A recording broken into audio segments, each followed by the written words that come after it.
Bueno, muy buenas ¿Para qué falta tardes todavía? Sí, tenemos para buen tiempo. todos en Colombia, buenas noches para Argentina.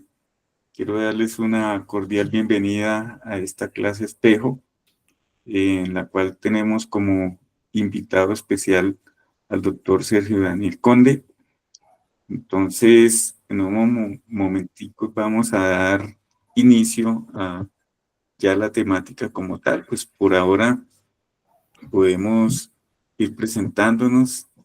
Por eso Para, dejamos abierto el micrófono para presentarnos. Completamente de acuerdo, Ángel. Se agradece el aceptar esta convocatoria. Fue con mucho éxito, tanto de Argentina como de Colombia. Después voy a pasar el enlace por chat para que les puedan hacer los certificados, donde puedan registrarse, porque sea de Colombia, sea de Argentina, van a recibir los certificados.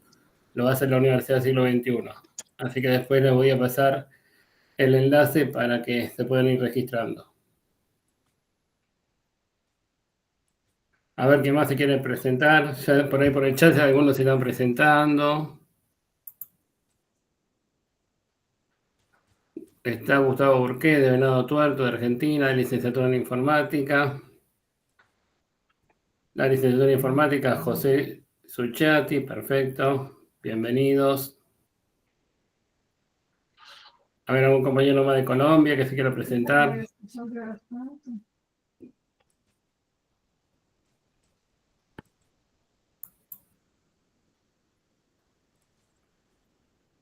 Un compañero de Colombia.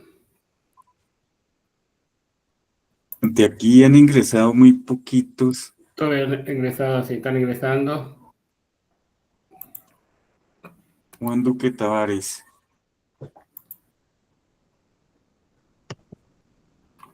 escribe que buenas noches, de Manizales, Colombia, estudiante de Ingeniería de Sistemas de Ariandina, me imagino Juan Duque.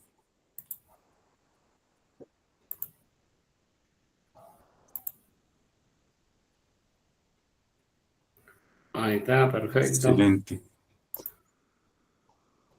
Ahí empiezo a mandar el enlace para que se puedan anotar por el chat. De todas maneras, eh, la herramienta nos genera un listado de asistencia, doctor Sergio. Automáticamente, sí. Lo que pasa es que necesitan para...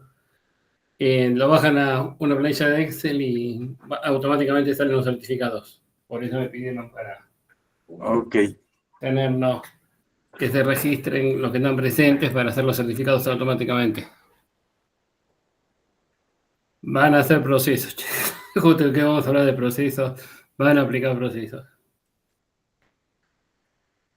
¿Cómo anda Colombia?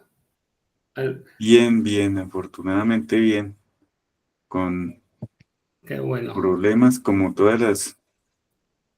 todas partes, pero Ujú. bueno, hay que estar tranquilo, ¿no?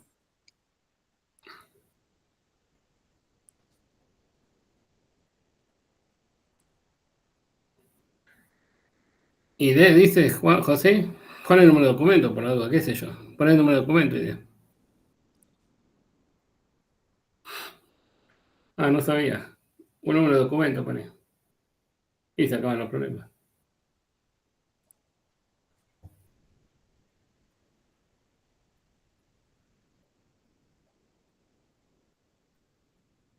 Buenas noches. An- Andrés, Conde. Hay un Conde, che. Soy Conde yo también. Andrés. A ver si somos parientes. ¿De dónde estás? ¿De dónde sos, Andrés Conde? Colega. A ver, podés abrir el micrófono, ¿eh? Buenas noches. Sí, señor, soy un conde aquí de Colombia. Yo estoy en Argentina. Sí, sí, profesor, yo ya he estado en varias clases de espejo y lo he escuchado a usted, Ah, su opinión, mejor dicho, he estado muy activo. ¿tenés parientes en España, Andrés? No, no, señor, Nada. no, señor.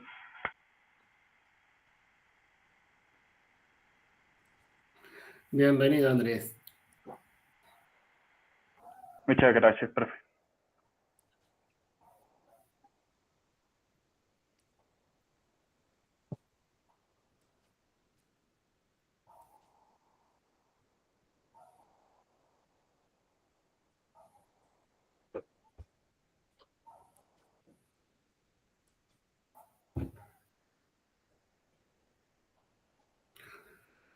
Así que acá tenemos otro compañero que se presentó.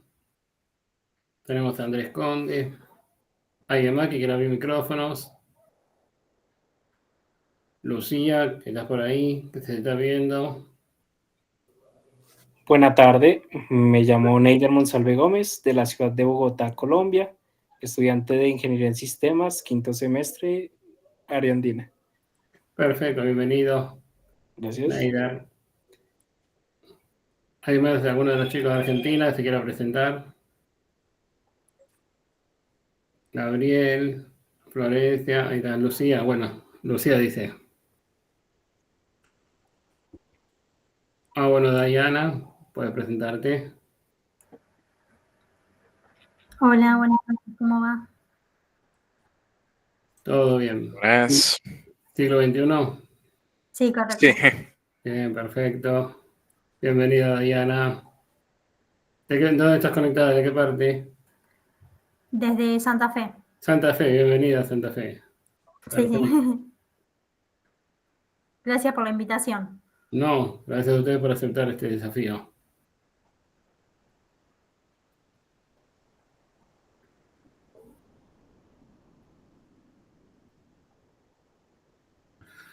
Qué lindo que puedan abrir las cámaras. Matías Durán, buenas noches. Buenas noches, Roldán. Están invitados a abrir las camaritas. Así no nos aburrimos, nos conocemos. Pueden abrirlas.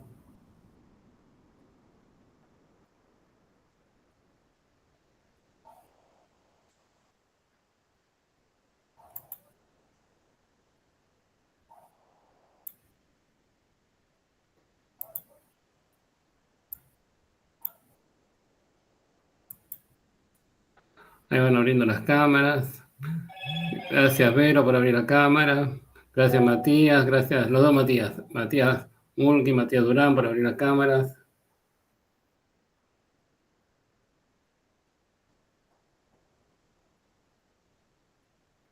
Bienvenido, Renzo. Perfecto, no hay problema, Mateo. Hola, Mauro, bienvenido.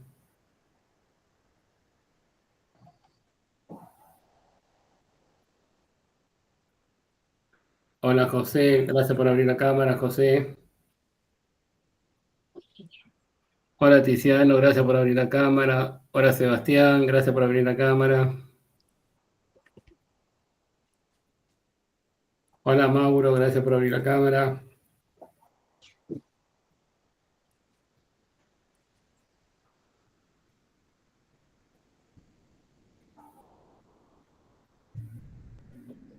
Vamos a esperar 3 minuticos y damos inicio.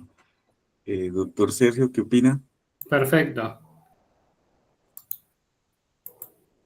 Acá por el chat tienen para que se registren con el presentismo, porque ahí van a salir los certificados, sean de Argentina, sean de Colombia. Así que váyanse registrando, porque ahí van a ser los certificados.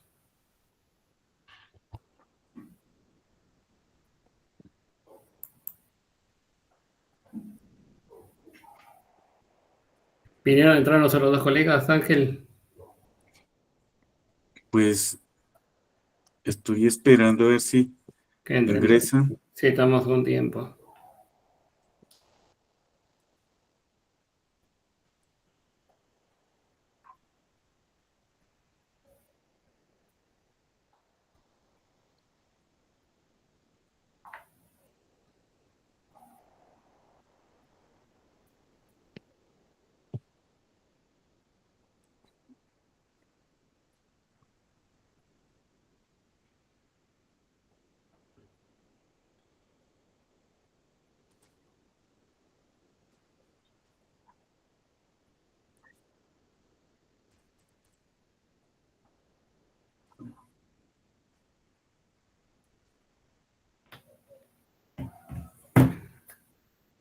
Tengo la primera pregunta para empezar a romper el hielo después, así que después ahora rompemos el hielo, Ángel, cuando empecemos con la exposición. Vamos a ver qué opinamos. Bueno, Para que, a ver si entran los colegas. esperemos Sí, un esperamos. minutico más. Sí, no, perfecto, unos minutitos. Un Perfecto. minutico más y vamos Bien, no, mirando. no, a ver. perfecto. 8:10 comenzamos. A ver si está de acuerdo, Ángel. Sí, puede No, ser. bueno, 16:10, 18:10. Bueno, es la costumbre de 18:10 de Colombia, 20:10 de Argentina. Sí, yo creería que eh, en un minutico podemos dar inicio Perfecto. Acá dicen, o esperamos a ver qué opinan a los ver si demás compañeros. están Es de acuerdo. decir, Empezamos 20:10 de Argentina y 18:10 de Colombia. Así damos tiempo que se incorporen los otros dos colegas que faltan. Excelente.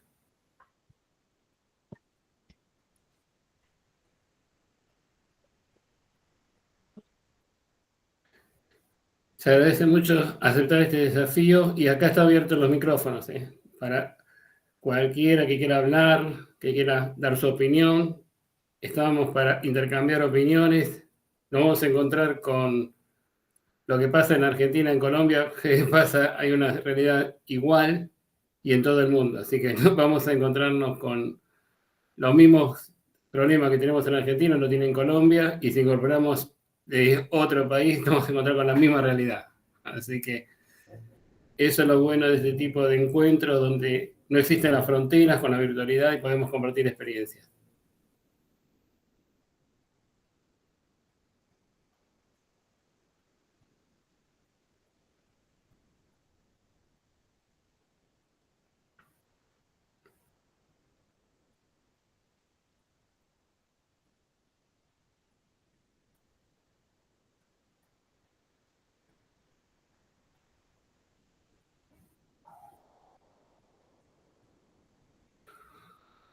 Gracias, Victoria, por abrir la cámara. Ahora estoy viendo que abriste la cámara, Victoria.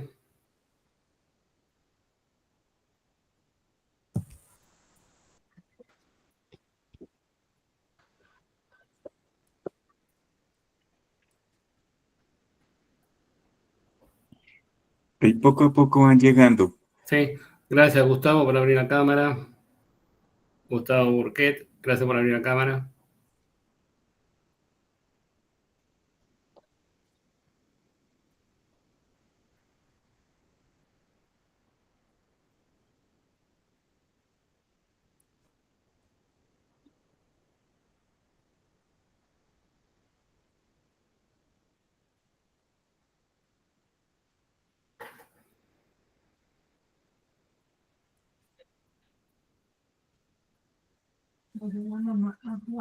Gracias, Lucas Erazo, por abrir la cámara.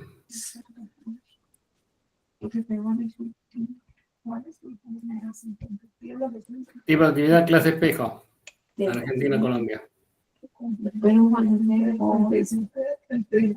Hola, Harold, gracias por abrir la cámara. Harold. Hola, Melissa, gracias por abrir la cámara. Melissa Contreras.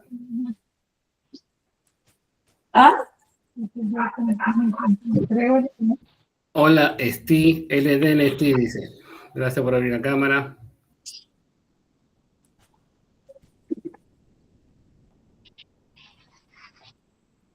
Gracias, Rubén Campos, por abrir la cámara.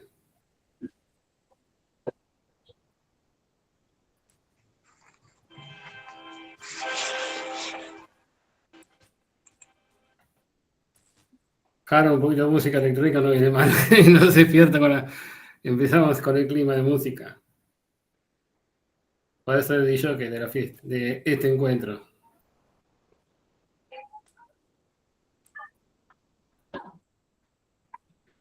Perfecto. Un compañero que viene viajando.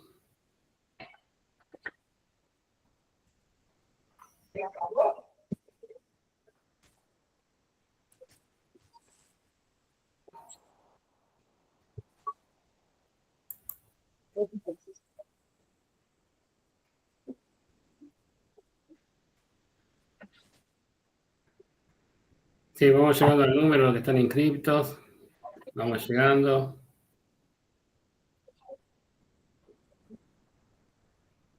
Muy buenas noches para todos. Buenas noches, Cristian. Hola, Cristian.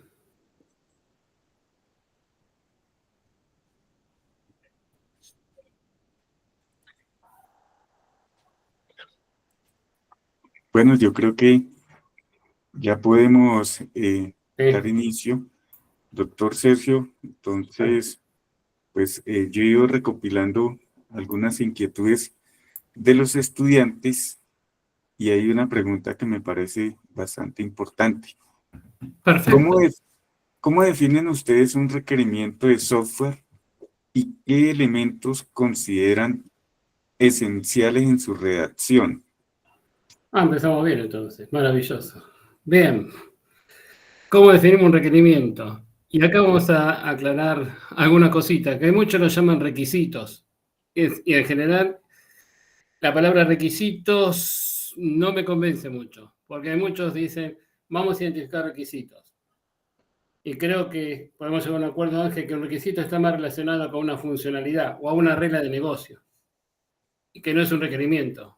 Es diferente un requisito a una regla de negocio. Creo que lo vamos a asociar por ese lado. Un requisito, porque eso puede ser, tiene que estar disponible de 8 a 22 horas. Ahí podemos llegar a llamarlo relacionado con esa regla de negocio, ese software, pero no un requisito, no un requerimiento. Un requerimiento no funcional o requerimiento funcional, sobre todo el funcional, tiene que estar asociado al sistema. Ojo que la funcionalidad no sirve. Por eso, pues se puso de moda hace poquito, por lo menos acá en Argentina, muchos de ellos lo llaman requisitos. Y es para debatir el término de requisitos. Entonces, no sé qué está pasando en Colombia con esto, porque son modas que se empiezan a insertar y después terminamos en un estándar, terminamos en vez de aclarar las cosas, confundir al que está haciendo un análisis. Por eso el tema, y hay un poco también de interrogante, por el que dice análisis de software, se le puso el título de esta presentación. Entonces, cuando identificamos, creo que un requisito no es lo mismo que un requerimiento. No sé si estamos de acuerdo, Ángel, ¿eh? Así que Sí, escuchamos la correcto. opinión de los colegas de Colombia, a ver si están de acuerdo con esta postura, porque ¿hasta cuándo vamos a confundir requisito con requerimiento? Creo que hay diferentes escalas, creo que hay una pequeña diferenciación. ¿Estamos de acuerdo, Ángel? ¿Qué opinas? Sí, lo que sucede es que, pues, realmente cuando uno habla de requerimiento, pues, realmente lo que pasa es que hay que entender que cuando hablamos de requerimiento, realmente nos enfocamos en una funcionalidad, Sí, ¿sí? Para mí un requerimiento es cuando llevamos el enfoque hacia una funcionalidad. Y un requisito puede ser una característica de esa funcionalidad, que es lo que hay que aclarar aquí. sí, completamente de acuerdo. Bueno, Sí. y ahora referente al tema de la segunda parte de la pregunta que dice qué elementos son esenciales en su redacción, pues hay que tener presente lo siguiente. Cada requerimiento funcional, al momento que nosotros vamos a redactar este documento de requerimientos, debe de cumplir con unos aspectos fundamentales. Sí. Primero, se debe describir el requerimiento como tal. Se hace una descripción de qué es lo que va a hacer esa funcionalidad. El lenguaje natural, creo que tenemos que expresarlo en lenguaje natural. Acá no tenemos que dar vueltas, porque si empezamos a describir más un requerimiento funcional o no funcional, ¿nos va a servir si lo redactamos de entrada en lenguaje natural, en detalle? Creo que tenemos que partir de la base, el ABC. Todos tenemos una pirámide y estamos hablando, o un triángulo, como quieran llamarlo, estamos hablando de la base. Entonces, si no partimos de esa base, ¿podemos llegar a hacer algo bueno a futuro? Creo que ahí está la clave de cómo identificar y cómo redactar esos requerimientos. Exacto. Doctor Sergio, hay que tener en cuenta, por ejemplo, en mi caso, yo exijo siempre que utilicemos el estándar ST de 834 de la IEEE, y allí muy claramente dice, se debe escribir clara, precisa y específicamente el requerimiento. Aparte de eso, debe de escribirse una entrada, es decir, en la entrada nosotros agregamos los datos que se requieren allí, qué proceso se va a hacer con esos datos, qué salidas nos va a arrojar y en su efecto por cada requerimiento funcional, pues debe haber mínimo un requerimiento no funcional. ¿Por qué? Porque nosotros, por ejemplo, en el caso de estas aplicaciones que hoy en día están vulnerando, pues posiblemente en cada uno de los requerimientos no agregaron un requerimiento no funcional, como por ejemplo garantizar la seguridad, ¿sí? Y muy fácilmente se podría indicar que los índices se podrían encriptar, por ejemplo, y así sucesivamente. Entonces es fundamental tener en cuenta esa parte. Y mire que ahí nos conlleva a que se abra un poco más el debate, doctor Sergio, porque un documento de requerimientos de software debe decir qué hace el software y qué no hace. Entonces, pues es fundamental tener todos estos aspectos muy bien estructurados. Quiero aclarar algo que trajiste que es muy valioso. El otro día justo dando una clase sobre el estándar SRS 830. Es un estándar. Alguien me decía, ¿y por qué no lo piden en una tesis o no lo piden en una investigación? Es un estándar que hay que cumplir. Entonces, ¿puede estar pedido o no puede estar pedido? Eso depende de cada criterio de cada persona que está dirigiendo esa investigación, pero es un estándar el SRS 830 y como bien lo dijiste, donde hay una estructura ahí y no es una metodología. Porque alguien me decía, ¿no es una metodología el SRS 830? No, no confundamos. Una metodología es algo completamente diferente. El SRS 830 es un estándar y es muy valioso. Es muy valioso. Y es bueno aplicarlo. Es bueno. Hay muchas empresas que lo piden el SRS 830. ¿Por qué? Porque tienen con claridad, hay muchas cosas que se escriben en lenguaje natural ahí en el SRS 830. Muchos dicen es una pérdida de tiempo. No, no es una pérdida de tiempo, porque estamos ganando tiempo, estamos haciendo función en la lista funcional. Entonces, si no tenemos en claro nosotros lo que vamos a proyectar luego, a través de un caso de uso o lo que sea, con las herramientas que sean, ¿dónde tenemos que estar? ¿Dónde va a quedar mejor claro que un SRS? En un SRS quedan definidos requerimientos funcionales y esos requerimientos no funcionales. Hay un estándar para respetar. Entonces, por eso sirve. Y es el SRS 830 del año 1998. Así que miren desde cuándo se está aplicando la importancia de un SRS.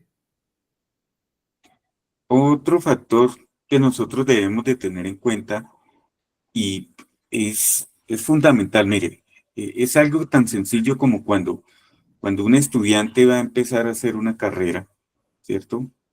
¿Qué sucede? Que supongamos que nos solicitan que hagan un informe, un ensayo, pues uno debe demostrar calidad, porque es que un documento de estos dice mucho de la persona, ¿sí? Hay un dicho aquí en Colombia que dice que la maleta deja ver la presentación del pasajero, ¿cierto? La maleta dice quién es el pasajero. Entonces, ¿qué sucede? Que uno debe de acostumbrarse a aplicar buenas prácticas en el tema de desarrollo de software. Hay personas que piensan que la buena práctica es solamente en generar código, ¿cierto? Y eso es una gran mentira. Desde el momento que se arranca un proceso de desarrollo de software, desde el punto de partida con el tema de dar la delimitación del proyecto, hay que hacerlo con calidad, especificar muy bien el alcance. Entonces esto nos va a permitir a nosotros generar una estructura y un sello para cada ingeniero, ¿vale? ¿Por qué? Porque una cosa es entregar cualquier documento y otra cosa es entregar documentos que realmente la gente comprenda qué es lo que quiere decir allí, que comprenda todo el contexto del sistema como tal. ¿Es claro, doctor Sergio? Sí, Renzo dice que está en segundo año y que ahora empieza, no entiende nada, pero ahora va a entender con esto. Bienvenido, Renzo. Y tenés el micrófono abierto. Puedes aportar todo lo que quiera, Renzo. Escribió en el chat por ahí, Renzo. Pero bienvenido al mundo de la informática. Así que vas a descubrir nuevas cosas. Sí, completamente de acuerdo. ahí dijiste algo fundamental, el alcance de un proyecto. Si no tenemos claro el alcance y el límite fundamental, límite alcance, eso nos va a permitir dar un panorama más claro de lo que queremos. Porque si no ponemos un alcance, si no ponemos un límite, como decimos en Argentina, se convierte en una bola de nieve. Ahí en Colombia, no sé cómo lo dicen, pero es una bola de nieve acá. Sí, es correcto. Es más, doctor Sergio, muchas veces uno define un alcance, ¿sí? En el momento que va a generar la propuesta se define el alcance, pero resulta que una vez que se han consolidado todos los requerimientos, es decir, que se ha documentado muy detalladamente, pues puede cambiar ese alcance. ¿Por qué? Porque es que esas funcionalidades nos van a permitir a nosotros identificar desde dónde hasta dónde puede llegar el proyecto como tal. Por eso ahí está un poquito al título que pusimos. Ojo que no pusimos el título análisis en ingeniería del software porque se nos ocurrió. No, por eso que está hablando Ángel. Necesitamos hacer un análisis para poder definir un requerimiento, hacer un estándar. Creo que lo más es fundamental hacer un análisis. Si no tenemos un análisis bien hecho, ¿y cómo lo hacemos ese análisis? Ahora la pregunta es, ¿cómo enfrentamos ese análisis? ¿A partir de qué enfrentamos ese análisis? Y tenemos la respuesta muy clara. Tenemos diferentes técnicas. Técnica de deducción, técnica para poder extraer información de un humano. Acá le digo a Gustavo, vamos a hacer una entrevista, por ejemplo. O le digo a Lucas, que somos dos que tienen la camarita prendida, o a Victoria. A Victoria no le digo, te voy a hacer una deducción, una entrevista. Sino te voy a pedir que me junten toda la documentación que tenés de ese proyecto. ¿Qué antecedentes? Si tenés libros, si tenés alguna ley, algún reporte. Entonces voy a hacer extracción ahí. Todo lo que es físico, hago una extracción del conocimiento. Todo lo que es cuando trabajo con un humano, que salgo a entrevistar, hago una encuesta, o llego a mandar un cuestionario por ahí. Son diferentes técnicas donde recurro a la opinión de un ser humano. Entonces estoy haciendo una técnica de deducción, conversando con un ser humano, cosa que cuando veo una documentación formal, un video, hoy en estos momentos, ahora estamos en una deducción. Porque hay un intercambio. Con Ángel hacemos un intercambio. Cuando terminemos y que quede grabada como se está grabando, esto se convirtió ¿en qué? En una extracción, porque queda como evidencia. Y miren la importancia que está teniendo hoy en estos momentos una evidencia. En cualquier ámbito, a nivel judicial, en una clase, o no, Ángel. La evidencia, al quedar grabado, ya se dejó de ser deducción para convertirse en una extracción. Estamos extrayendo conocimiento de qué. ¿Por qué estamos extrayendo conocimiento? Es algo formal y donde no podemos interactuar cuando quedó grabado en la clase. Mire que, por ejemplo, en las clases se da uno cuenta de lo siguiente. Yo en ocasiones coloco un caso, ¿sí? Y le digo a los estudiantes, bueno, entre todos resolvamos.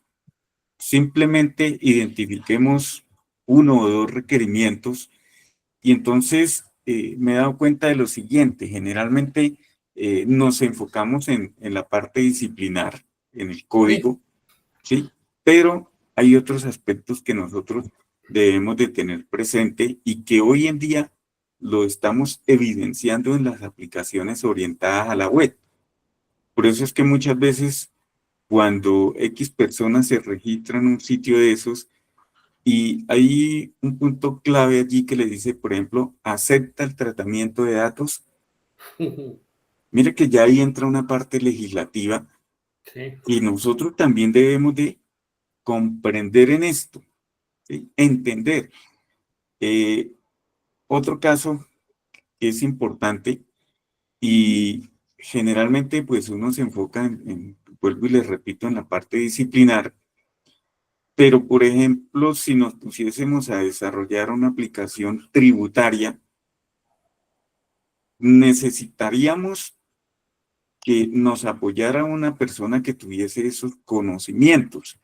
Entonces es muy importante tener en cuenta que en el desarrollo de software no solamente se conforma un equipo con puros desarrolladores de software, que está el analista, está el diseñador, la persona que genera código, quien hace las pruebas, el que documenta. Pero venga, ¿qué pasa con este marco jurídico? ¿Cómo vamos a dar respuesta a un tema tan álgido como es la legislación? Entonces, en esas aplicaciones médicas hay que tener mucho cuidado porque no todo se puede automatizar, o si se va a automatizar, tiene que saber uno a quién hay que pedirle los permisos, a la Organización Mundial de la Salud, mirar la legislación del país hacia dónde va enfocado esa aplicación, porque Colombia tiene una legislación y vamos, y se puede comparar con Argentina, y obviamente Argentina tiene otros parámetros. Entonces, esto es fundamental. No solamente mirar la parte disciplinar, sino las diferentes áreas que conlleva. Ahí le mencioné unos aspectos fundamentales. Por ejemplo, si vamos a hablar de medicina, pues tienen que haber los médicos que nos orienten sobre qué es lo que ellos requieren. Tenemos que mirar la parte jurídica, que posiblemente los médicos no sepan de esa legislación, pero un abogado sí nos puede orientar en esto. Y está la parte disciplinar del desarrollo de software, ¿vale? Entonces, doctor Sergio, ¿qué opina referente a esto? Sí, y acá veo la pregunta que hace Studi. Dice, ¿cómo asegura que el diseño sea escalable y mantenible a largo plazo? Está muy linda esta preguntita. Se la piensa y así la tiran al horno. ¿Cómo aseguramos que sea escalable y mantenible a largo plazo? Encima las dos cosas. Y acá hay que empezar a ahondar un poco lo que decía Ángela, bueno, lo que decía Ángeles. Diseño escalable. ¿Qué es escalable? Bueno, que se puedan incorporar cositas, que puede ir creciendo. Y encima mantenible. Bien. Si conseguís hoy, a ver, vamos a abrir micrófono porque esto se está poniendo divertido y está bueno. A ver. Aquí hay alguien que tenga la camarita abierta y que tengan a hablar. A ver, Melissa, ya que estamos. Melissa, ¿podés hablar, Melissa Contreras? ¿Tenés el micrófono? Habilita micrófono si podés. Ahí está, a ver. Ahí está. Ahora sí. A ver.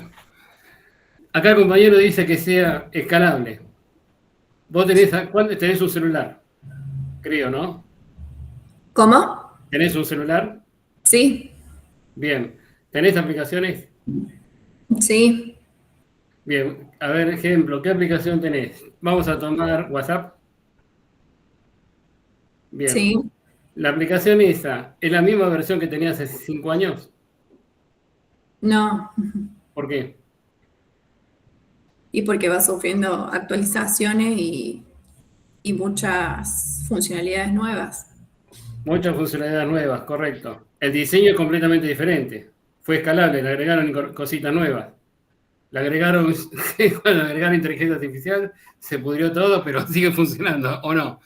Exactamente. ¿O no? Entonces, ¿se cumplió la parte que sea escalable? ¿Se está cumpliendo? ¿Que van incorporando cositas nuevas? ¿Se va escalando?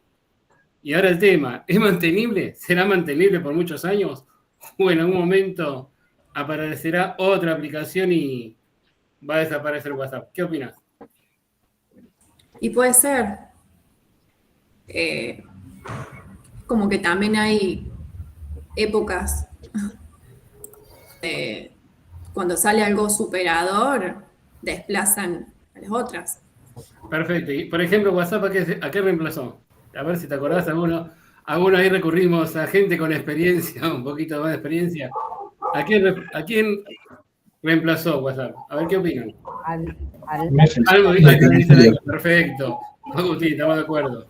Al Messenger dice. Messenger, sí. Bien. Pero yo estaba en la cuna, che, claro, no sé de qué están hablando. ¿Vos conociste algo? Messenger, ¿qué dice Ángel? No sé esta gente que dice. Claro. No sé qué es Messenger, ¿qué es eso? Messenger. No me acuerdo, no sé lo que es Messenger. Bien. Así que fue reemplazando Messenger, completamente de acuerdo. Perfecto. Entonces, ¿es escalable? ¿Se están cumpliendo la escalabilidad? Pero que sea mantenible a lo largo del plazo, nunca lo sabemos. No, Sí, doctor Sergio, siga. perdón. Y hay que tener en cuenta lo siguiente, mire. Resulta que la dinámica es que, y esto es un ejemplo para ustedes, estudiantes, nosotros ya somos de la vieja guardia, ¿no, doctor Sergio? Con ¿Qué experiencia, sucede? Ángel, con experiencia. Con experiencia. ¿Qué sucede? Resulta que a ustedes les toca estar estudiando, estar actualizándose constantemente. ¿Por qué motivo? Mire el ejemplo que nos colocan aquí con el tema de WhatsApp. Resulta que todo va evolucionando. ¿Sí? Y lo que decía Melissa, ¿sí? Le entendí el mensaje. Si nos quedamos quietos, vamos a quedar obsoletos, ¿cierto? Entonces, hay que ir escalando, hay que ir agregándole más cositas a nuestro currículo, hay que ir avanzando en nuevos temas. Por ejemplo, ahorita con esas tecnologías disruptivas, sobre todo lo que hablan de inteligencia artificial, por ejemplo, blockchain, ¿sí? El tema de los científicos, de datos, todo esto hay que irlo incorporando a nuestro currículo, ¿vale? Porque si no va a llegar el momento en que vamos a quedar por fuera. Entonces, referente al tema de la escalabilidad en el diseño, nosotros debemos de tener siempre presente que el software se desarrolla por módulos, es decir, por funcionalidades, para que tengan presente esa parte. Y una manera de mantenerla allí es generando las actualizaciones como lo dicen ustedes, ¿no? Es decir, y estas actualizaciones vienen es para agregarle funcionalidades porque los requerimientos día tras día van a estar surgiendo. Y hay la importancia de los modelos de procesos, los de proceso de desarrollo. Ahí está fundamentalmente el proceso de desarrollo. ¿Qué utilizo para desarrollar una aplicación web? Entonces, ahí empezamos con la importancia de un diseño, y que no es lo mismo que una metodología. Con la metodología me da el marco de trabajo. Cuando estoy desarrollando, estoy aplicando un modelo de desarrollo que se va a adecuar a los parámetros de esa metodología. Son dos elementos completamente diferentes, que muchos confunden una metodología con un modelo de proceso. Y no es así. Porque tengo una metodología, me dice, vos tenés que organizarte todos los días, tenés que hacer una reunión de 15 minutos. Vamos a hablar de Scrum, que es la más usada. Tenés que armar un sprint de 2 semanas, pero en algún momento te habla de programar. Dentro de esa metodología tenés un equipo de desarrollo y le vas a dar una tarea específica. Le vas a decir, ustedes para programar esta aplicación móvil tienen que elegir el ciclo de vida, el modelo de proceso, el incremental interactivo. Incremental interactivo, sí. Entonces, tenemos que darle un marco. Y la metodología es completamente diferente. La metodología me dice cómo nos organizamos para poder hacer ese desarrollo. Y cada 2 semanas, los sprints o 3 semanas, tenemos que mostrar resultados. Eso es ágil. ¿En base a qué? Lo que viene hablando Ángela, todo esto. A definir esos requerimientos funcionales, no funcionales. Así que miren el mapeo, si le hacemos un mapeo global. Tenemos el estándar, por un lado. Tenemos la metodología y por otro lado tenemos los modelos de procesos. Y hay autores, en este caso Pressman habla muy bien de los modelos de procesos. ¿Saben? Tenemos 2 autores acá fuertes, que es Somerville y Pressman. Pressman habla muy bien de los modelos de procesos y lo explica muy bien. Y para cuándo usar cada uno, con las ventajas, desventajas y todo lo que uno le pueda incorporar, puede interiorizarse. Y fíjense que es una bibliografía que hace 10 años, un poquito más de 10 años que está escrita y sigue teniendo vigencia. Es como una ABC. En matemática tenemos bibliografía clásica. Acá tenemos 2 autores que lo usan en cualquier área de la carrera, en cualquier etapa de la carrera, Creo que en Colombia está pasando lo mismo, que es Somerville y Spressman. No sé si nos equivocamos. Sí, y tener Ian Somerville también menciona en los apartados ese tema también, Gaines Sarson. Entonces hay que tener presente que esto no pasa, venga las herramientas tecnológicas que vengan y sobre todo, por ejemplo, en el tema de herramientas case, a mí me gusta mucho utilizar el Power Designer. ¿Por qué? Porque ahí se llevan 3 procesos, que es el Data, el Process y el Power Builder, donde se hace el tema del desarrollo. ¿Qué sucede? Que las empresas realmente no utilizan esta herramienta porque es que el licenciamiento es muy alto, es demasiado costoso. Pero ¿qué sucede? Resulta que eh, arranca usted con el proceso porque va enfocada la orientación hacia procesos y usted empieza a agregar la información, los flujos. eh, una deficiencia que tiene esta herramienta, no todo es gloria, es que, por ejemplo, a uno le toca hacer la diagramación de esos flujos a mano, en documento, así como hacíamos nosotros antiguamente, doctor Sergio, las pruebas de escritorio, a mano, papel y lápiz, y cuando le está pasando la herramienta... Mataburros acá en Argentina. Recurrí a Es, Mataburros a la prueba de escritorio. Con lápiz y exacto. papel. Ahí y alguno que está escuchando eso, que escuchó de Mataburros, dice, sí, ahí está. Eso, menos mal. Le decíamos Mataburros, recurrí a Mataburros. Bueno, Gustavo, son unos cuantos. Gracias, Gustavo, por aportar tu experiencia. ¿Qué sucede con esto? Perdón. Resulta que hay un detalle que uno no puede cometer ningún error.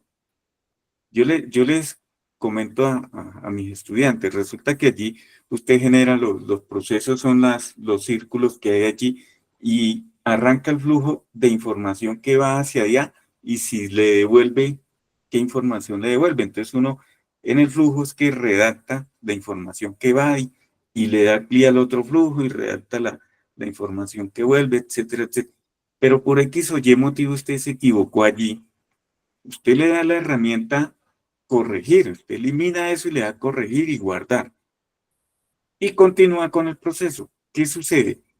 Después de que usted ha avanzado bastante, como uno generalmente le tiene que dar guardar y depurar. Eso es como cuando usted está generando código, ¿cierto? Pues tiene que ir realizándole las pruebas, a ver cómo va. Sí. Entonces usted le da depurar y a cualquier momento le muestra 500, 1000, 2000 errores y usted dice, pero venga, si yo lo hice paso a paso.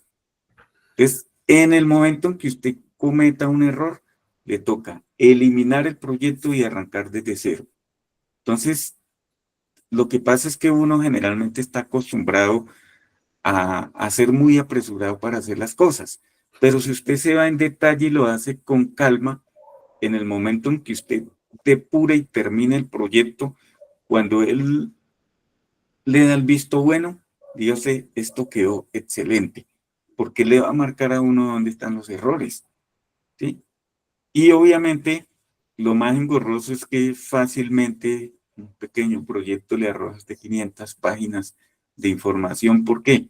Porque es que usted arranca con un proceso general y tiene que empezar a desglosarlo por subprocesos y le va marcando muy claramente. Eso es como cuando usted tiene un caso de uso general e internamente tiene que ir desglosando los casos de uso muy detalladamente.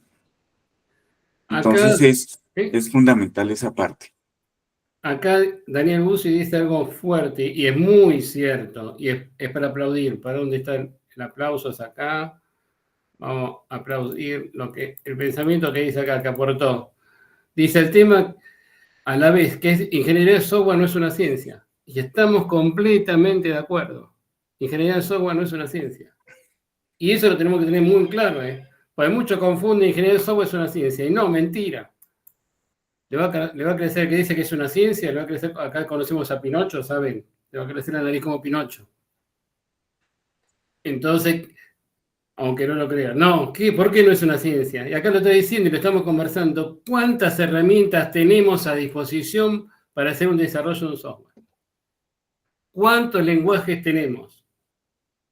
Y ahora se empeoró el panorama con inteligencia artificial, ¿o no? Entonces, sí, empezamos a debatir. Acá Victoria está levantando la mano. Dale, Victoria, sí. Podés tener todo el micrófono. No. Abierto, dale. Quise mandar un stickers y sin bueno. querer apreté la manito. Y bueno, podés opinar. ¿Qué querés opinar? Dale. Todo lo que estabas pensando. ¿Cuánto tenemos? ¿Sí? Estaba justamente compartiendo lo de ciencia, que no es, entonces quería agregar un sticker y me salió la manito. Bueno, perfecto. Pero bueno, aporto algo. ¿Sí? Dale. ¿Qué se te ocurre? Gelson, que tenés la mano levantada. Buenas noches, gracias. En efecto, cuanto más avanza la ciencia y la tecnología, los vericuetos en el tema del desarrollo de software, para el desarrollo de cualquier proyecto, se hacen mucho más complejos, porque ahora, estimado doctor Sergio, que usted menciona la inteligencia artificial, verdaderamente se le está quitando la parte esencial del desarrollo de los proyectos al ser humano, en la parte de la idealización, desarrollo y demás, todo el componente en sí, porque se espera que el ser humano ya no, sino que le transmita su esencia y sus necesidades a la máquina y que la máquina le entregue todo ya terminado y que uno literalmente sea algo no esencial. Es que yo no sé por qué se está en las guerras contra las máquinas, por qué se está intentando suprimir al ser humano de esta manera. Cuando yo estaba joven, y qué pena esa introducción, yo empecé a ver la saga de Terminator, y en algún momento llegué a imaginar que esa posibilidad podría llegar a existir. Pero ahora lo que estoy viendo es que están eliminando al ser humano de toda la ecuación de la existencia sin disparar una sola bala. Entonces es muy complejo esto de decir que la ingeniería de sistemas es una ciencia, teniendo en cuenta que no hay una única receta para llegar a un fin determinado. Y es bueno que lo tengamos en claro esto, que todavía muchos siguen debatiendo, profesionales, colegas, diciendo que es una ciencia. Y no es una ciencia, tenemos diferentes técnicas. Yo considero que nada nunca va a superar a la mente humana. No. ¿Saben que esto empezó el año pasado en el 4º Congreso Internacional que organiza la Universidad de Andina? Todo este debate. Este año en el 5º Congreso, siempre invitación de Ángel, participé del primer Congreso. Este año se sentó mucho y fue un poquito uno de los pioneros también cuando una de las presentaciones estoy haciendo un postdoctorado en psicología social y enfocado con esta parte de inteligencia artificial. Y hubo muy lindo debate. Doctor Entonces, Sergio. ¿para qué vino la inteligencia artificial? Y ahora Doctor Sergio, una herramienta. Sí, lo que quieran. A ver, ¿para qué vino la inteligencia artificial? yo considero lo siguiente y lo digo porque lo aplico y de hecho, pues ahora estoy en un tema, en brindar unas orientaciones a empresarios.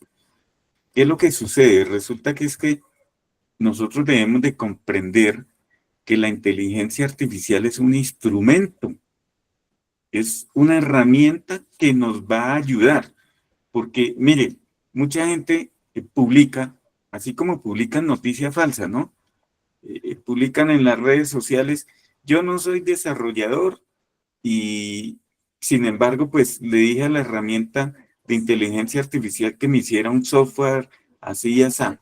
Ustedes lo pueden comprobar que si nosotros redactamos mal un prompt, pues la respuesta que nos va a dar la herramienta es equivocada. De hecho, nosotros hemos hecho cursos sobre ingenierías de prompt.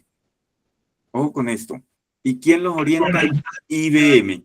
¿Por qué? Porque es que generar un prompt tiene que tener una muy buena articulación. Lo uno, eso. Lo otro, resulta que la máquina puede que le dé a usted unas respuestas y le genere una funcionalidad de acuerdo a lo que ello crea. Pero otra cosa es la interacción con el usuario. Y le voy a dar respuesta aquí a una pregunta que tenía que dice ¿qué papel juega la empatía con el usuario final en el levantamiento de requerimientos? ¿Qué va con esto? Resulta que usted tiene su equipo de desarrollo, por ejemplo, utilizando cualquier metodología, y obviamente debe haber una excelente empatía con el usuario final o allá con el usuario de empresa. ¿Por qué? Porque ellos son quienes nos van a aportar a nosotros la información para comprender la funcionalidad que se van a desarrollar en estos productos software. Entonces debe haber una muy buena empatía, porque si supóngase que nosotros llegábamos a tener algún pequeño inconveniente con esa persona, nos va a dar la información equivocada, y eso suele suceder. Y uno de los factores más difíciles que hay es comprender qué es lo que realmente quiere el usuario, que es ahí donde se pierde tiempo. Uno puede utilizar diferentes técnicas para obtener esos requerimientos. Por ejemplo, lluvia de ideas, cuestionarios, encuestas, entrevistas, observación directa, ¿sí? Cualquier técnica que utilice. ¿Qué sucede? Que de todas maneras, por mucha empatía que haya también, va a haber una dicotomía ahí, porque es difícil comprender qué es lo que el otro quiere. Ustedes buscan en la web que dice lo que el usuario quiere, y ahí le muestra lo que dice el diseñador, lo que dice el arquitecto de software y lo que se desarrolló. Entonces es una parte fundamental. Y yo les digo a mis estudiantes, uno de los puntos claves y que muchas veces la gente no considera es la capacidad que debe tener el ingeniero para analizar y obtener los requerimientos adecuadamente. Y es allí donde entra la experticia, porque hay veces el usuario es terco, ¿sí? El interesado es terco, y usted, mire, es que esto tiene que ir así, así, por esto, esto y esto. Importante tener en cuenta esa parte. Adelante, doctor Sergio. Por eso dan ganas de llorar muchas veces con el usuario. Así que te dan ganas de llorar. Acá alguien dice, ahora Jenson te abrí este micrófono, para que quiero contestar esa preguntita. Dice, ¿quién es el responsable legalmente si una IA toma una decisión errónea que causa daños? Y estamos hablando de daños económicamente grandes cuando hablamos sobre software. Linda preguntita, has preguntado el compañero. Ahora la pregunta es, ¿de dónde estás? Responde por acá, ¿estás en Argentina o en Colombia? Si tenés micrófono, si no, escribe por acá. ¿Dónde estás? Estudi. ¿Argentina o Colombia? O a ver, alguien de Argentina, a ver. Y alguien de Colombia. Vamos a abrir micrófono ya que estamos. A ver. Jason quiere hablar. Jenson, ¿vos estás en Colombia? ¿O no? Ya que estamos, abrimos el micrófono. Jenson.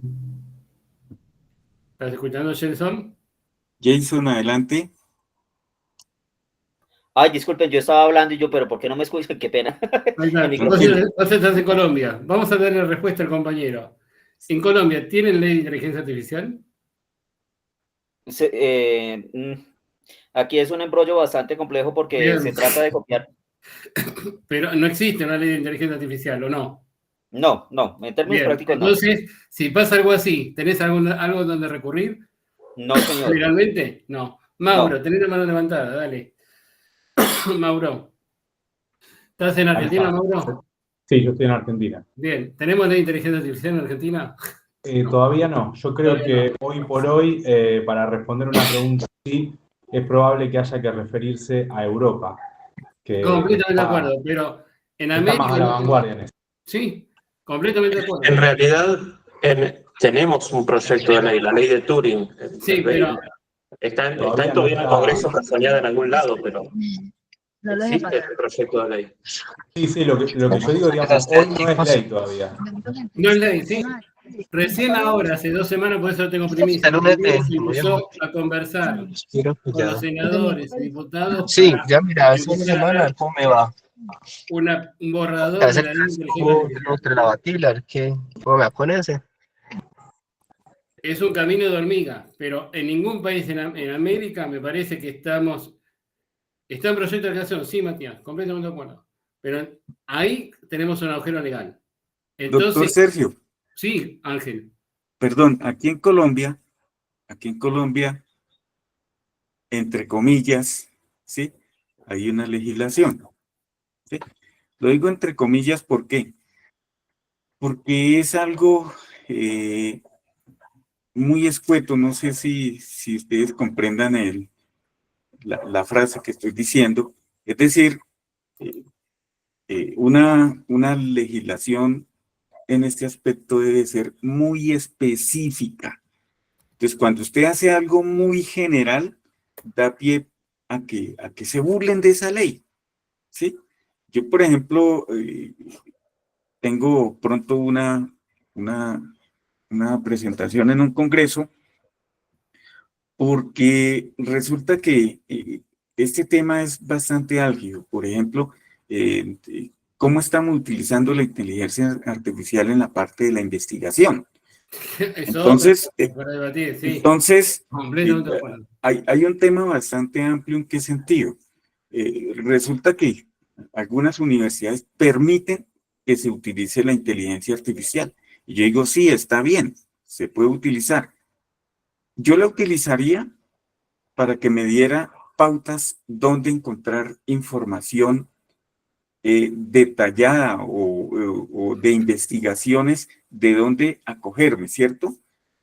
Pero resulta, por ejemplo, como la inteligencia artificial más que todo se ha utilizado en medicina, hay unas universidades en Estados Unidos y otras en Europa que no permiten el uso. Y el tema va allí enfocado a que usted puede utilizar inteligencia artificial, pero los resultados se pueden desviar. Puede haber una desviación en los resultados, en el tema de derechos de autor, etcétera, etcétera. Entonces, respondiéndole allí al compañero referente al tema de la responsabilidad de la inteligencia artificial, si usted la utiliza para el desarrollo de software y hay un inconveniente allí, el responsable, vamos a suponer que yo fui el que hice esa aplicación y el director del proyecto y todo eso y permití que se utilizara, pues yo voy a ser el responsable de ese desfalco porque es que yo soy quien desarrollo la aplicación y, por ejemplo, aquí en Colombia, el Ministerio de las Tecnologías, ¿sí?, exige que uno brinde cierto nivel de seguridad a esa aplicación. Ahora, para no cometer errores, si estamos hablando en temas de fraudes, hace unos momentos les comenté que un equipo de desarrollo de software es multidisciplinario. Entonces, si vamos a hablar de temas monetarios, pues yo tengo que contratar personas que sepan de ese tema y venga, me orienta cómo podría desarrollar esta funcionalidad. ¿Sí? Muy importante tener en cuenta ese aspecto. Entonces, la responsabilidad va a recaer sobre el líder del proyecto como tal. Gustavo, estás en Santa Fe, en Venado Tuerto. Abrí micrófono, que está bueno lo que estás planteando, ¿eh? ¿Sabés lo que hay? ¿Cuántos docentes hay así? Y hasta ahora no tenemos nada. Perfecto. ¿No hay nada? Y ahí tenés autoridades en un colegio. También ahí tenés autoridades y creo que es función de las autoridades poner una regulación, poner un límite. Tenés directivos, tenés inspectores en enseñanza y llegó un momento de poner un límite. Si no... Pero, Sergio, sí. Hay un detalle, les voy a comentar lo que está sucediendo aquí en Colombia. Hablando, por ejemplo, de la educación media, es decir, antes de llegar a la universidad, resulta que cada colegio tiene un manual de convivencia y un comité de convivencia. Entonces, anteriormente se exigía que el estudiante fuese bien peluqueado, con uniforme, etcétera, etcétera. Ya hoy en día, de acuerdo a la igualdad y a, bueno, una cantidad de derechos que han salido últimamente, Entonces, pues ya le prohíben a un colegio, ya no puede prohibir que un muchacho vaya bien peluqueado, ya las niñas pueden ir con las uñas pintadas, pueden utilizar el celular dentro de clase, tal cosa. Entonces, ¿qué sucede? Que se está perdiendo como esa identidad, ¿vale? Entonces es como complejo y estos temas dan para muchas cosas, ¿no? Sí, y acá Gustavo, que vos si estás dentro del ramo vas a conocer, cada colegio tiene un proyecto pedagógico y eso está presentado ante inspección y está avalado por el Ministerio de Educación.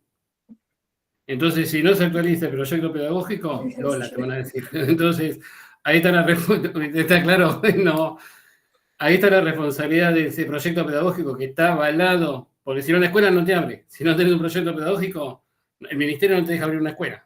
Sea de provincia, de cualquier, bueno, pasa en Buenos Aires, en cualquier provincia, tenés que llevar el proyecto pedagógico. Si no, no te autorizan, no te dan numerito, todo para funcionar. Entonces creo que ahí va a estar el secreto. Actualizar el proyecto pedagógico. Pues, Doctor Sergio, hay sí. otra pregunta que me parece fundamental, dice lo siguiente: ¿cómo equilibran el nivel de detalle y los requerimientos para que no sean ni demasiado vagos ni demasiado extensos? Bien, y vamos a contestar con la experiencia, con la experiencia que tenemos dando vueltas por ahí. Prefiero que sobre y no que falte. Para sacar hay tiempo. Prefiero que refinar con mucho detalle de entrada, después en futuras etapas, si me sobra, es diferente a que falte. No sé si estás de acuerdo, Ángel. Por experiencia, y te hablo de cuando uno trabajaba con COBOL y cuando uno trabajaba con estructurados. Ahora se facilitó. Te olvidabas de algo y el costo se te iba al demonio, ¿o no? Correcto. Entonces creo, pero es por esa formación que uno tiene. Quizás uno de los que están escuchando me puede decir, no, está equivocado. Yo redacto poco, pero no sé, hay un riesgo. Hay un riesgo que, entonces prefiero que sobre y no que falte. Me digan, bueno, está loco porque exige que, porque no tenemos demasiado, porque falta información. Entonces prefiero, para sacar el tiempo, creo que de entrada tenemos que agarrar el lapicito, como decías Ángel, hacer la pruebita de escritorio, agarrar esta cosita, agarrar y hilar fino. Hacer todo en detalle. No sé si estás de acuerdo, Ángel.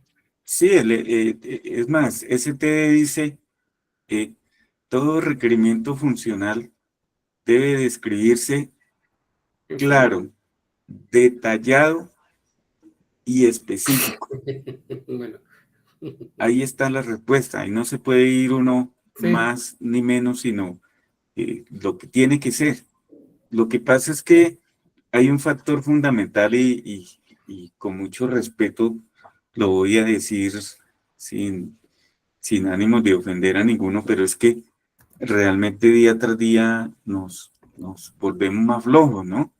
Porque ahorita existen unas herramientas que permiten allí ir construyendo documentación, pero imagine como nos tocaba a nosotros, vuelvo y lo repito, que era a lápiz, inclusive a pesar de que teníamos los computadores, no era tan claro tener un documento en Word. Sí. ¿Se acuerda que en eso qué había? Miren nada más ustedes, por ejemplo, ahorita en la generación de código, ustedes se encuentran dentro de los entornos de desarrollo, tienen la posibilidad de que en el momento en que van a compilar una parte de código, pues le muestra los warnings y los errores. A nosotros no nos mostraba eso, simplemente no funcionaba y entonces uno, bueno, mira a ver dónde carajo fue que cometió el error y entonces, ¿qué sucede? Que la gente se va acostumbrando como a ese facilismo y olvidamos muchas cosas, dejamos de practicar muchas cosas o ya no queremos hacerlo. Sí, ahí dice el compañero, a veces las herramientas son muy limitadas. Y, hay muchas limitaciones con las herramientas. Muchas limitaciones. Victoria, ¿cómo se llama el nuevo integrante? el que está escuchando la clase. Así que tiene nombre. Hay que Sí, por integrarlo. supuesto. ¿Se escucha bien ahí? Sí, se escucha bien. Thor. Ah, perfecto. Yo Sí. tengo uno que es cruce de salchicha, así que anda dando vueltas por ahí. Sí, Sí. siempre viene, bueno, No, obviamente. perfecto, es un alumno más, tiene que aprender ingeniería cual. de software. Que aprende ingeniería de software. Sergio, Sí. una preguntita chévere. Mire esta que dice, es fundamental, ¿no?, que lo tengamos en cuenta. ¿Qué herramientas digitales recomiendan para gestionar y Bien, documentar justo, requerimientos? maravilloso. Justo el lunes estoy hablando de esto.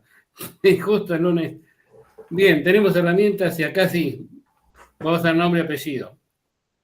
Una que paga Gina. Gina escala la licencia. Pero si uno recién empieza y quiere empezar a ver cómo trabajan este tipo de herramientas, donde puedo definir un Product Backlog, un Sprint Backlog, recomiendo Trello. Trello es fácil, es sencillo, muy accesible. También está Mondeo. Prueben con Trello. Sí, perfecto, es buena.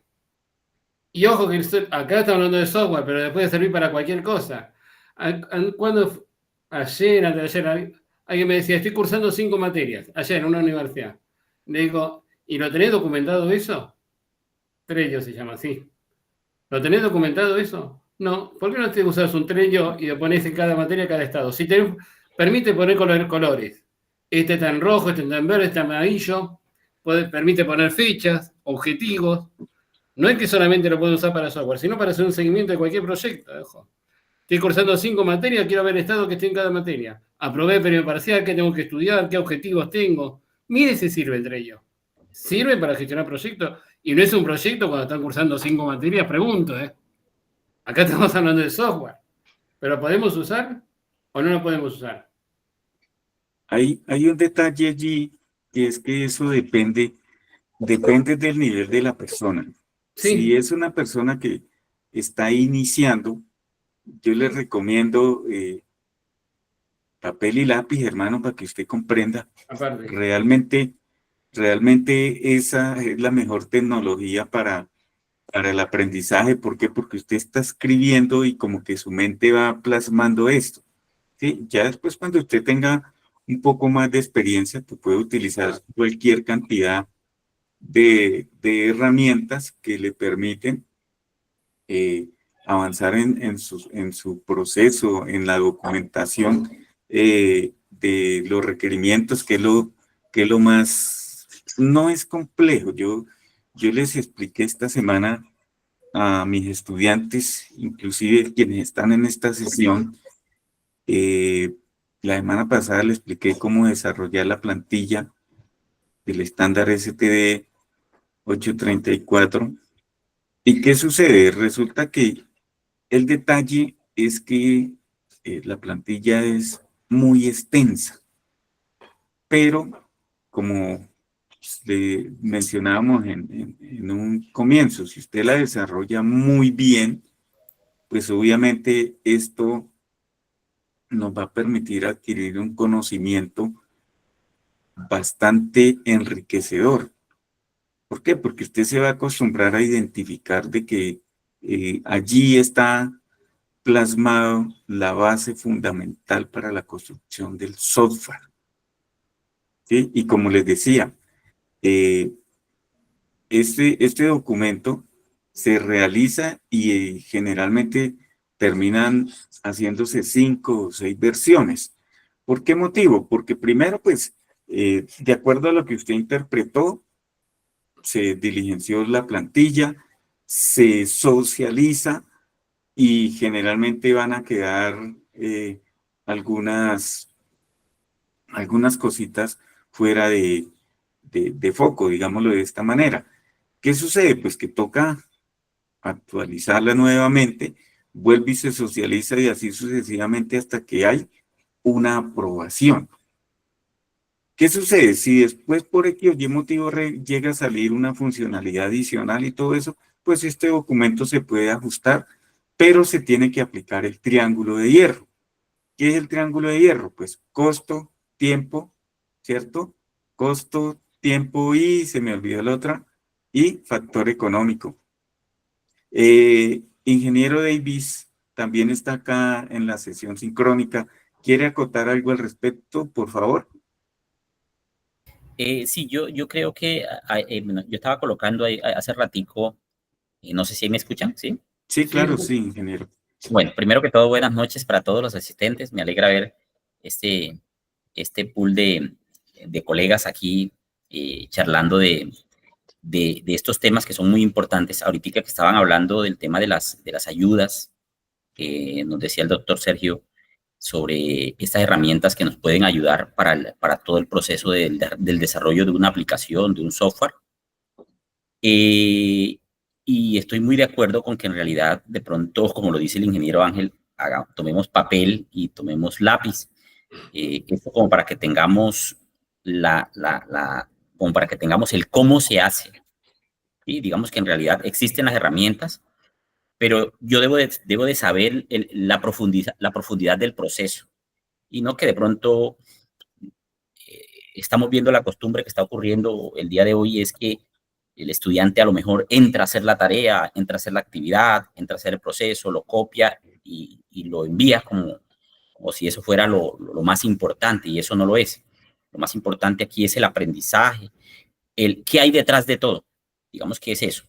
Sí, por ejemplo, yo, ¿cómo lo hago? Yo lo hago, de hecho, yo utilizo mucho todas estas herramientas en mis sesiones con mis estudiantes, que algunos espero estén por acá. Y pues, lógicamente, es qué hay detrás de todo. Eso es lo más importante. Yo les acabo de pasar, por ejemplo, una página, Mentimeter es muy buena, yo la uso mucho para todos los procesos en general, no es específicamente para procesos de desarrollo de software, pero es muy buena para un mundo de cosas que nos pueden servir, ¿sí? A lo mejor algunos de ustedes la han utilizado, es pero muy buena, y pues nos va a permitir a nosotros avanzar un mundo de tiempo. Pero esta herramienta no es solamente para que nosotros las usemos, sino para que aprendamos. Siempre nos va a tocar que sacar un poco de allá, un poco de acá, y poder hacer esa compilación que necesitamos, siempre. Entonces, si yo necesito desarrollar una aplicación, necesito mirar cómo genero el diagrama, cómo genero el proceso, cómo conecto ese diagrama con el proceso que voy a realizar, cómo realizo el proceso de la base de datos, cómo conecto el front con el back, y eso va a hacer ¿qué? Un proceso en realidad. Y lo más probable es que si yo estoy acostumbrado a preguntarle a ChatGPT y a traer tal cual como me lo envía, voy a estar bien perdido. Y entonces ahí es un problema, porque me desconcierto de mí mismo. Yo digo, bueno, yo pensaba que la inteligencia artificial me hacía todo. Entonces uno como que dice, complicado. Entonces digamos que tenemos un paradigma en este momento de una visión a lo mejor no muy acertada. En realidad nos estamos adaptando a las inteligencias artificiales, queremos adaptarnos bien. Entonces, que la usemos está perfecto. El tema es saberla usar.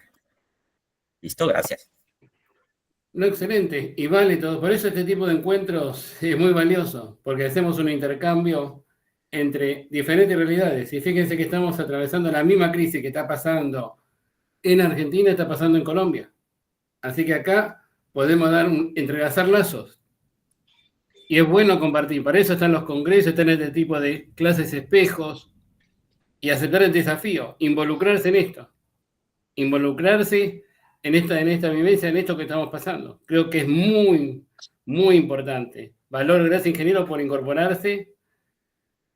Ángel, eso creo que es fundamental, mantener esta viva la llama, como decimos por acá, mantenernos viva la llama a través de esta camarita digital, de estos encuentros de intercambio, que vale la pena. Sí, doctor Sergio, nosotros generalmente hemos ido realizando estas sesiones, creo que iban como 5 o 6. Sí. No sé, nosotros con el doctor Sergio llevamos un montón, ¿no? Hemos tenido como ese valor agregado que, por ejemplo, el ingeniero Davis nos acompaña, hay veces el ingeniero Yacine, y lo hacemos de esta manera. He tenido también la oportunidad de que de allá de Argentina, el licenciado Daniel García también nos ha apoyado en temas de bases de datos, Y mire que realmente los estudiantes se sienten muy bien porque pues la idea de estas clases de espejo es que dinamicemos el conocimiento y que realmente miremos si estamos trabajando igual los mismos temas, si las problemáticas que se generan aquí son lo mismo allá, etcétera, etcétera. Entonces,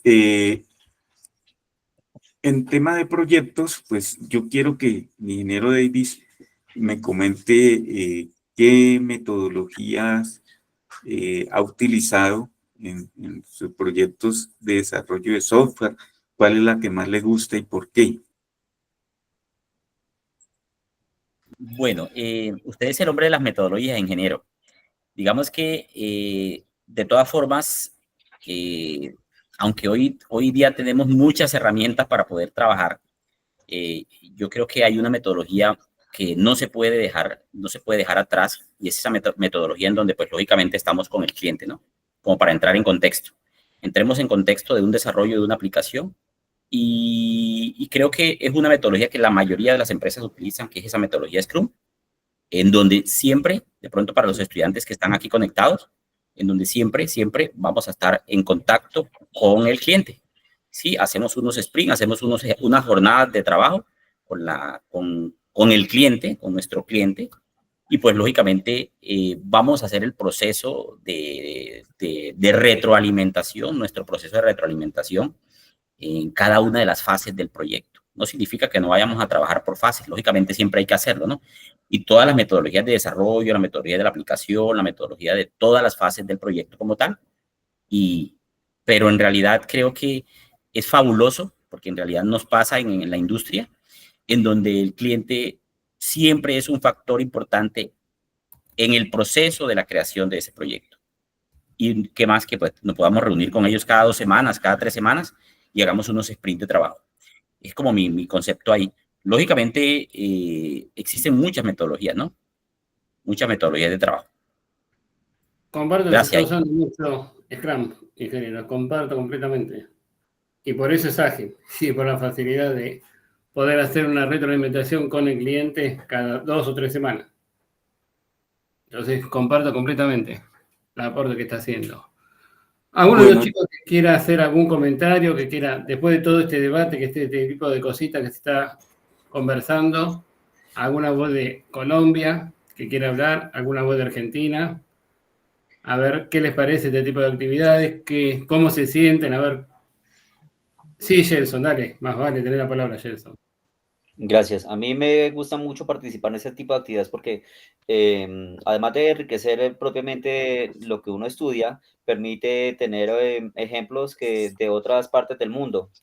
No obstante, yo siento que para un caso de esto se debería hacer más asible ese tipo de actividades, que donde uno pueda como estudiante y como una persona ignorante y en formación de una carrera particular, realizar un ejercicio práctico, un laboratorio lo más posible, lo más real, con el fin de que uno, además de escuchar y adquirir esos conocimientos, de una u otra manera se puedan poner en práctica. Sería magnífico que se pudiera llegar a ese nivel de formación. Gracias, Jason. Adelante, Victoria.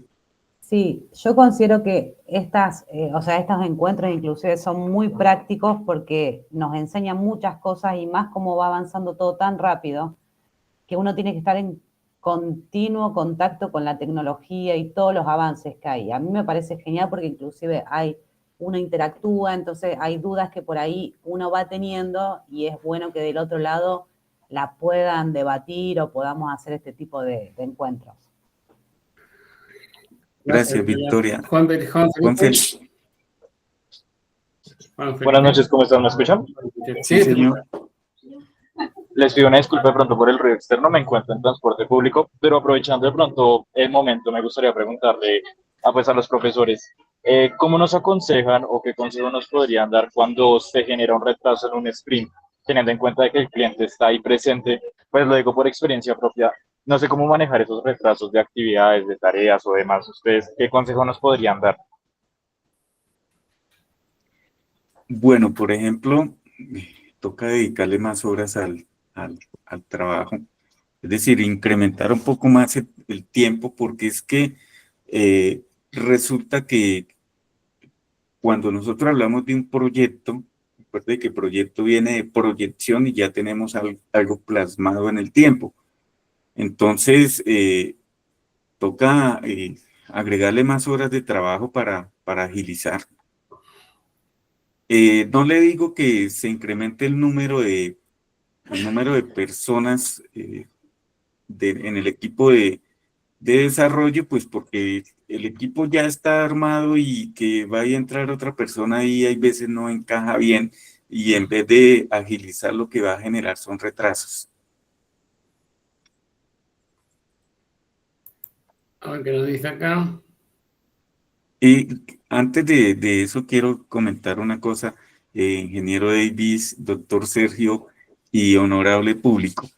Resulta que yo siempre les he dicho a los estudiantes, cuando ustedes vayan a emprender un proyecto, tienen que analizar muy bien. Todo el mundo habla de Scrum y Scrum es muy chévere, y etcétera, etcétera. Pero resulta que también depende del tamaño del proyecto. Hay aplicaciones un poco más pequeñas que posiblemente nos permitan a trabajar una metodología que casi nadie menciona, y es la metodología UWE. Voy a escribir aquí en el chat y les voy a decir por qué motivo, razón o circunstancia.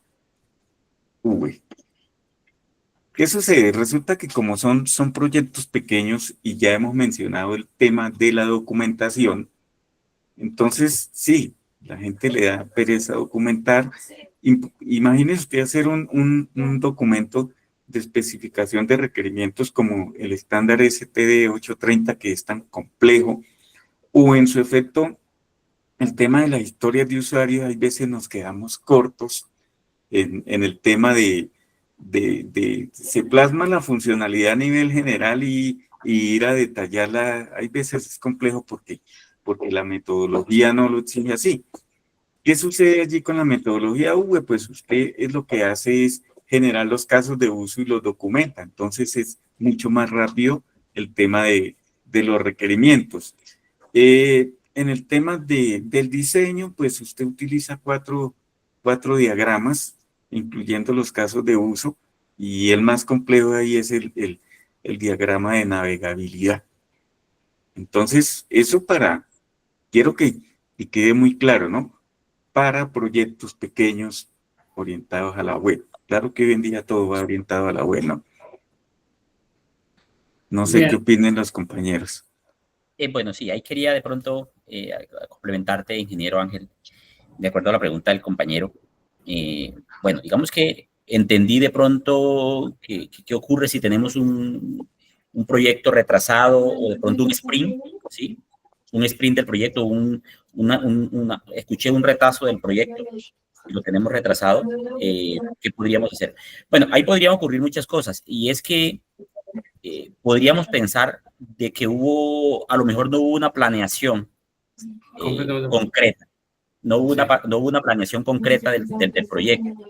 Entonces, digamos que hubo un error desde el principio. Sin embargo, es importante en este tipo de proyectos con la metodología Scrum, donde trabajamos Sprint, lógicamente no tomar esos procesos como si fuesen sido errores, sino que tomarlos como mejora para solucionarlos en el futuro.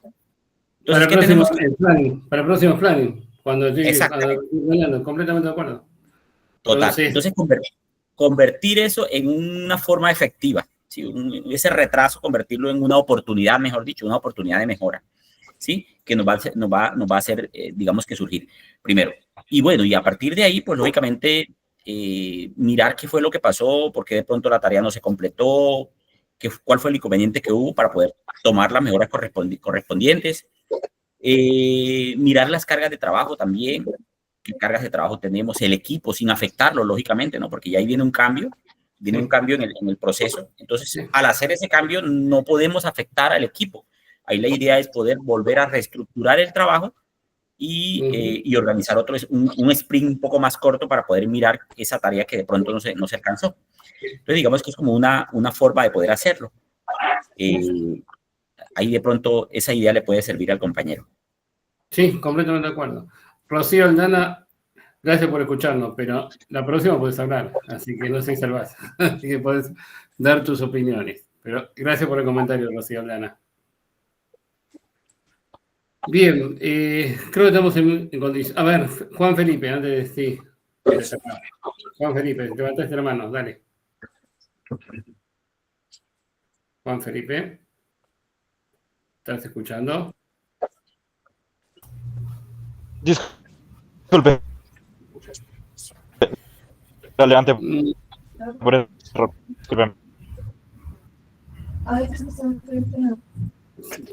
Sale cortado. A ver, el EDN, a ver si sale bien. Ahora sí, me escuchan, buenas noches. Ahora sí, se escucha, buenas noches. Bueno, Leonardo es mi nombre. Bueno, ahí con respecto a lo que preguntaba el compañero Juan, yo creo que, yo no soy especialista en el tema, pero creo que él podría seguir a un cronograma de, por ejemplo, evitar sobrecargas. O sea, esto sería prometer solo lo alcanzable para evitar después tener problemas con el cliente durante el sprint. Acá hay alguien que aporta que es bueno. La comunicación es muy importante dentro del grupo de desarrollo, sí. La comunicación es fundamental, como un rol fundamental. Y ojo que ahí tenemos el otro rol que nos estamos olvidando, el Scrum Master. El Scrum Master también ahí puede jugar un papel fundamental. Y tenemos un PO, un Product Owner, que representa a voz de cliente, entonces tenemos roles para recurrir si notamos un retraso. Entonces ahí el PO y el Scrum Master creo que juegan un rol fundamental. Que también nos puede llegar a destrabar esos retrasos. Lo que pasa, doctor Sergio, perdón, es que, por ejemplo, pues realmente el Scrum Master debe ser un estratega. Realmente, porque en el momento que se presenten estos inconvenientes, ahí es donde tiene que utilizar las estrategias, como lo decía el ingeniero David, no afectar el equipo de trabajo. Es fundamental tener en cuenta esa parte. Sí, completamente de acuerdo. Bueno, yo creo que estamos en condiciones de cerrar, ¿no? Sí, vamos a lanzar la última pregunta. No se olviden, por favor, de completar el presentismo para hacer los certificados. Estoy mandando cada rato para que sea de Colombia, de Argentina. Anótense, por favor. ¿Qué impacto tiene al levantar requerimientos? Juan, a ver, levantaste la mano, Juan. Viejo conocido, Juan. ¿Qué impacto tiene al levantar requerimientos utilizando una inteligencia artificial? Justo lo que... Es una herramienta colaborativa. Y eso no digo que sea bueno ni que sea malo. Está mucho porque lo que decían acá acá se conversó mucho de esto. ¿Para qué? ¿Nos sirve? Servir sirve, pero puede no servir. Nos puede tirar cualquier información, cualquier basura. Entonces, hay que todavía tenemos... ¿Qué? Sí, Víctor, todavía creo que tenemos algo fundamental, que el ser humano hasta ahora piensa. Todavía no sacaron razonamiento, ¿o no? Creo que todavía razonamos, ¿no? Hay que chequear siempre la información. Sí, hay que validar la información y todavía razonamos. ¿Y la inteligencia artificial razona o son algoritmos? Así que buscan información y nos traen algo. Así que... Ingeniero Davis. Sí. Entonces, bueno, ingeniero Davis, sí. Sí, aquí estoy. Bueno, yo creo que en realidad este es uno de los aspectos más importantes, de hecho, porque es que aquí es donde nosotros levantamos la información, los requerimientos del cliente. Y eso es algo muy de nosotros en realidad. Ahí la inteligencia artificial nos va a apoyar en temas de organizar información, pero en realidad nosotros somos los que tenemos que analizar Yo creo que eso sale de nosotros. Si la inteligencia artificial puede ayudar muchísimo, pero aquí la mayor tarea está en parte de nosotros, porque nosotros somos los que tenemos que ubicar los módulos de un lado a otro. Tenemos que hacer como un juego de ajedrez, dónde van las fichas, y esa parte es nuestra. Esa parte es totalmente nuestra. Sí, realmente el conocimiento, nosotros debemos de tener en cuenta esto, apreciados estudiantes quienes están en estos procesos formativos, pues que realmente el conocimiento no se compra en una droguería, no Ni con se inteligencia compra artificial se compra, en un completamente de acuerdo. supermercado, Bien. no lo va a encontrar en la inteligencia artificial. El conocimiento uno lo va construyendo. ¿Y cómo adquirimos ese conocimiento? Pues obviamente investigando, escuchando a las personas que ya han pasado por ese proceso, leyendo, practicando. Eso yo creo que ustedes lo han notado, por ejemplo, en las asignaturas donde tienen que generar código, ¿no? Entonces, primero, pues hay que analizar, pensar muy bien cómo se va a realizar el proceso, cómo se adquieren los resultados, tener el conocimiento de la herramienta, la sintaxis, las estructuras, etcétera. Y eso se toca irlo poco a poco adquiriendo, ¿no? Entonces, pues esa es la recomendación que yo les haría que tuviesen en cuenta. Creo que como cierre también hay que valorar mucho las universidades, el rol que tenemos las universidades en la formación de estos conocimientos, en la formación de uno que sepa discernir lo que es bueno, lo que es malo. Herramientas vamos a tener todos los días. Siempre pongo un ejemplo. Hace algunos años hablamos de Wikipedia, y en Wikipedia había mala palabra. Así que hoy está prohibido usar Wikipedia, y en un momento Wikipedia era un boom. Todos recurrían a Wikipedia porque era la mejor fuente, y al final terminó siendo válida. No está permitido. Uno ve una palabrita Wikipedia, algún artículo, algún enlace en Wikipedia, y como evaluador de CONEAO, como evaluador externo, donde evalúo programas de universidades, y te lo rechazo, te lo rechazan automáticamente. Mala palabra Wikipedia. En Argentina hablar de Wikipedia es mala palabra. Doctor Entonces, Sergio, el Encarta hace muchos años. Eso era Sí, pero el problema de eso es que muchas veces después se termina utilizando quizás inteligencia artificial en alguna de sus formas, llámese ChatGPT, Gemini o Grok o lo que sea, que termina recurriendo a eso como una fuente como entrada. Sí. Entonces estamos para el debate, y acá tenemos el rol de cada universidad, de formar, de generar conocimientos y que el alumno sea capaz de discernir un profesional, futuro profesional.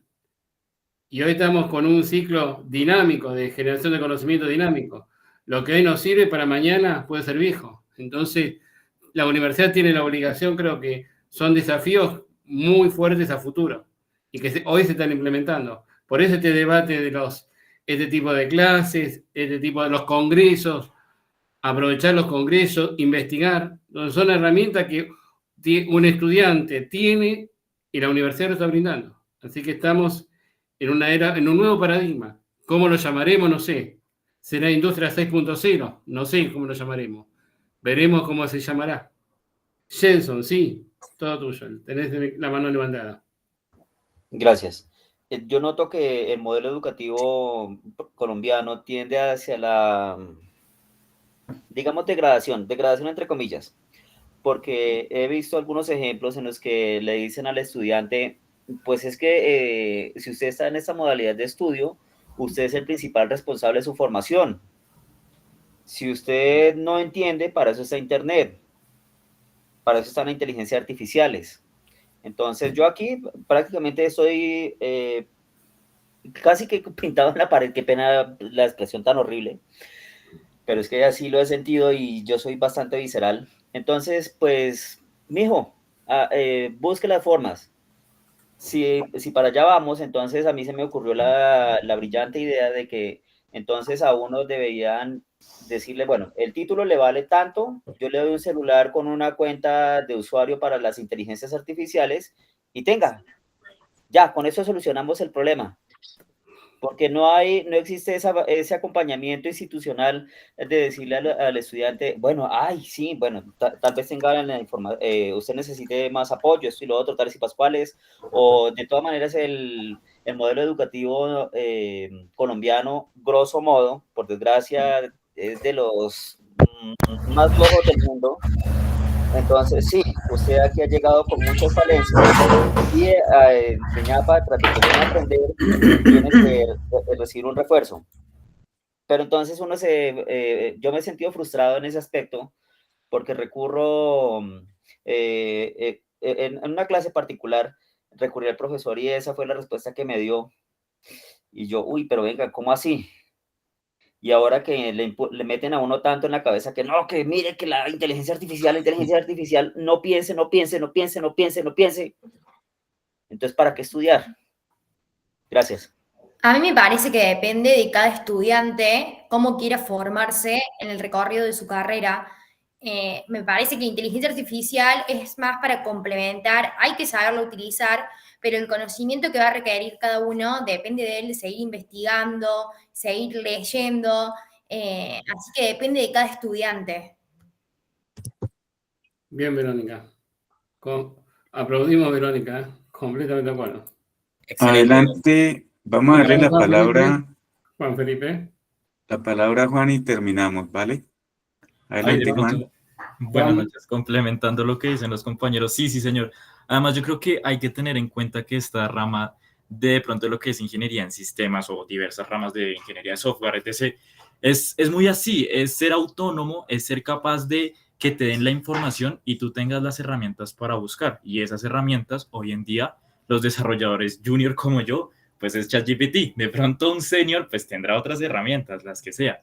Pero yo siento que la modalidad de estudio sí ha cambiado, por lo menos lo que es mi generación. Yo le hablo que tengo 19 años, no sé las otras personas. Pero es tomar esas herramientas que hoy en día existen y hacerlo realidad.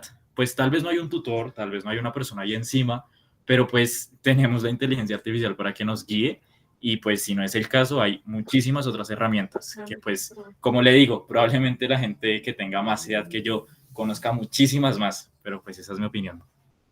Gracias, Juan Felipe. Sí. Y ahí tenemos, aguanta el razonamiento humano, cerramos con la frase célebre. Aguanta el razonamiento humano. Que mientras tengamos razonamiento, nada es invencible, ¿o no? Correcto, bueno. Excelente. Se agradece infinitamente a todos los que están conectados por esta 1:30 que pasó volando. Así que, y vamos por nuevos desafíos. Hicimos un análisis de software, de ingeniería de software, como decía un poquito el título, nos dio para pensar. Así que gracias por el compromiso, gracias Colombia, gracias Argentina por estar conectados. ¿Y seguimos en contacto? Claro que sí. Gracias a ustedes. Muchas gracias. Gracias a ustedes. Hasta luego, que les vaya bien. Gracias, profe, gracias a ustedes. Muchas gracias. Hasta luego. Gracias.